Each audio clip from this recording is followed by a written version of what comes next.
উত্তরের জেলা নীলফামারী। এই শহরে প্রায় বিভিন্ন সময়ে বিভিন্ন মেলা হয়ে থাকে।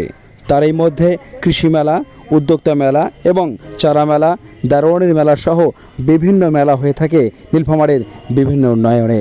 আমরা ইতিমধ্যেই স্ক্রিনে যেটি দেখছি নীলফামারী শিল্প ও বাণিজ্য মেলা, যেটি বরাবরে নীলফামারী পৌর বড় মাঠে হয়ে থাকে, সেটি এবার নতুন উদ্যোগে, নতুন চেতনায়, নতুন একটি জায়গায় পরিবর্তনের আঙ্গিকে কিন্তু অনুষ্ঠিত হতে যাচ্ছে।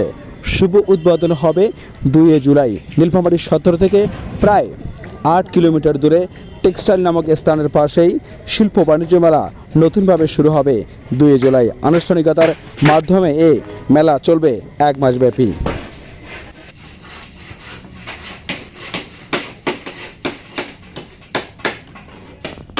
এখন চলছে শেষ মুহূর্তের প্রস্তুতি বাণিজ্য মেলা ঘিরে। এটাকে ঘিরে অনেকেই বিভিন্ন স্থান থেকে এসেছে দোকান দিতে, অনেকে কাজ করছে বাংলাদেশ সহ বিভিন্ন জেলা থেকে আসা শ্রমিকগণ। আমরা যেমনটা তথ্য পেয়েছি, 1 জুলাইয়ের পরপরই কিন্তু আনুষ্ঠানিক উদ্বোধন। মেলায় থাকবে কাপড়ের দোকান, কসমেটিকের দোকান, হাঁড়ি পাতিলের দোকান সহ নিত্য প্রয়োজনীয় মানুষের প্রয়োজনীয় প্রোডাক্টগুলো।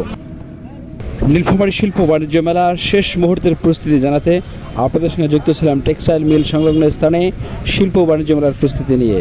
Nilphamari top news.